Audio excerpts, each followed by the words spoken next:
Socrates, Greek philosopher. Socrates is regarded by many as the father of Western philosophy, and is also the most eccentric of all the Greek philosophers. He was born and raised in Pericles, Athens at its heyday, served his country well as a soldier, but is best remembered for his penchant for asking questions about everything and everyone. He used a technique of instruction known as the Socratic method that involves asking his students numerous clarifying questions until they had reached their own understanding rather than simply imparting knowledge. Since Socrates never wrote anything, what we know about him comes from the works of a select handful of his contemporaries and followers, most notably his disciple Plato. Socrates received a death sentence after being charged of corrupting Athens' youth. He made the decision to stay and spent his last days with his pals before consuming the executioner's cup of lethal hemlock. Early years of Socrates. In Athens, Socrates was born and spent almost all of his life. His mother, Phaenarete, worked as a midwife, and his father, Sophroniskes, was a stonemason.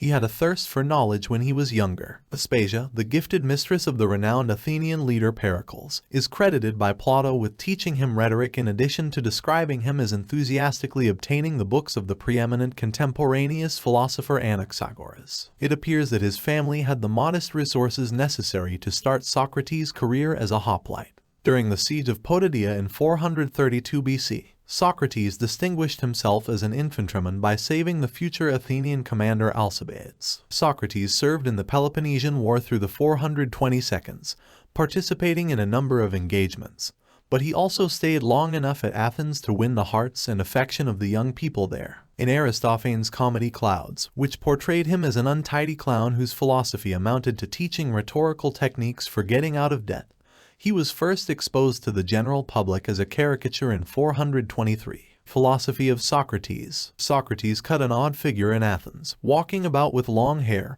and unclean in a society with extremely sophisticated standards of beauty, despite the fact that many of Aristophanes' comments appear harsh. He was physically unattractive by all accounts, with an upturned nose and bulging eyes, which didn't help. He refused the kind of fame and power that Athenians were expected to aspire to, despite his intelligence and connections. His way of living, and ultimately his passing, embodied his attitude of always challenging presumptions about virtue, insight, and the good life. The most important descriptions of Socrates' life and philosophy were written by two of his younger disciples, the philosopher Plato and the historian Xenophon. The Socrates that appears for both carries the author's signature. Socrates in Xenophon is more forthright and prepared to give counsel as opposed to just asking more questions. Socrates conveys what appear to be primarily Plato's views in Plato's later works. Socrates rarely expresses his own opinions while brilliantly assisting his interlocutors in Socratic dialogue, a form of literature in which two or more characters discuss moral and philosophical issues. Historians believe that the earliest of Plato's dialogues to be the most accurate representation of Socrates. Whether weakness of will, doing the wrong thing while you actually knew what was right, ever really existed was one of the biggest puzzles that Socrates helped his students examine. He gave the impression that people only made poor decisions when the apparent benefits appeared to outweigh the costs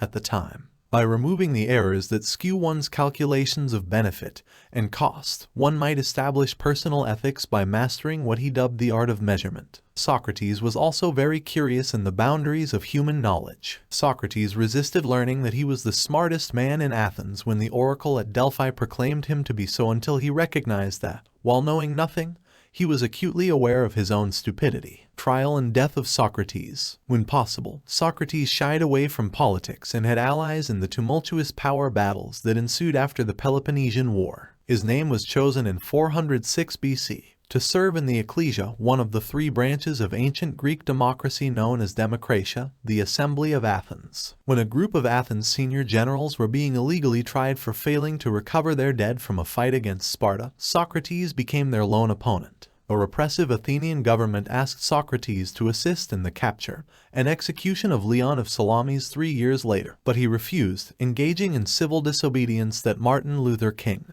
Jr., would reference in his letter from a Birmingham jail. Socrates was accused of dishonoring the Athenian gods and corrupting the youth in 399, but the tyrants were overthrown before they could punish him. He was sentenced based on his ideas and teachings, despite some historians' speculation that there may have been political intrigue behind the trial. Plato has Socrates putting up a vigorous defense of his virtue before the jury before humbly accepting their decision in the Apology of Socrates. Socrates is said to have said the now famous quote, "The unexamined life is not worth living," in court. Due to a religious festival, his death was put off for 30 days. During this time, the philosopher's distressed companions made futile attempts to persuade him to flee Athens. He looked both happy in attitude and speech as he died nobly and without fear on his last day, according to Plato. He drank the brewed hemlock his executioner offered him, walked around until his legs went numb, then laid down in the company of his pals and waited for the poison to enter his heart. The Socratic legacy, the fact that Socrates is portrayed and remembered as a sort of saint or religious figure, sets him apart from other notable thinkers. In fact, almost all schools of ancient Greek and Roman philosophy, including the skeptics,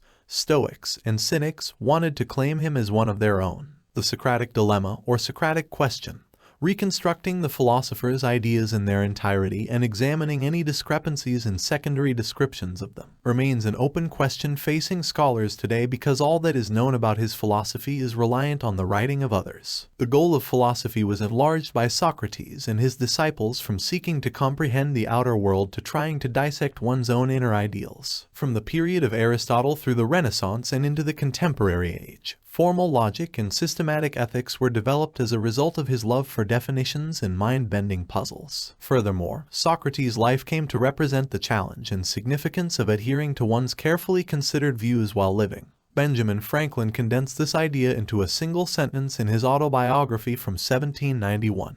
Humility. Imitate Jesus and Socrates.